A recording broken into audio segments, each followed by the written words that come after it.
ஊமத்தை வந்து நம்ம நோயிலேருந்து நம்ம மீள்றதுக்கு, அதாவது நமக்கு ஏதோ ஒரு பிரச்சனை வந்துருச்சுன்னு வச்சுக்கோங்களேன், நமக்கு ரொம்ப டயர்ட்னஸ் இருக்கும். அது நோய் போன பிறகும் அந்த பழைய உடம்பு, பழைய பலம் எல்லாம் கிடைக்கணும் அப்படின்னா இந்த ஊமத்தை ரொம்ப யூஸ்ஃபுல்லாக இருக்கும் அப்படின்னு சொல்கிறாங்க. கருநொச்சி யூஸ்ஃபுல்லாக இருக்கும்னு சொல்கிறாங்க.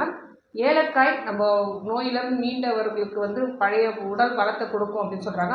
அடுத்தது வந்து கஸ்தூரி மஞ்சள், அடுத்தது சாதாரண மஞ்சள் கூட நம்ம உடம்பை வந்து மீட்டு கொடுக்கறதுக்கு, அந்த பலத்தை வந்து திருப்பி கொடுக்கறதுக்கு ரொம்ப நல்லாயிருக்கும்னு சொல்கிறாங்க. கருநொச்சியும் நல்லாயிருக்கும்னு சொல்கிறாங்க. ஒரு சில அதாவது மூலிகைகள் வந்து கஷாயமாக ஆக்கி குடிக்கலாம். ஒரு சில மூலிகைகள், இப்போ கருநொச்சியே வச்சுக்கோங்களேன், அது மூலிகை ஆக்க முடியாது, ரொம்ப கசக்குது அப்படின்னு நினச்சிங்கன்னா அந்த கருநொச்சி இலையை வந்து நிழலில் உலர்த்திட்டு தூபமாக வீட்டில் அதை சுவாசிக்கிற மாதிரி செஞ்சால் கூட போதும்.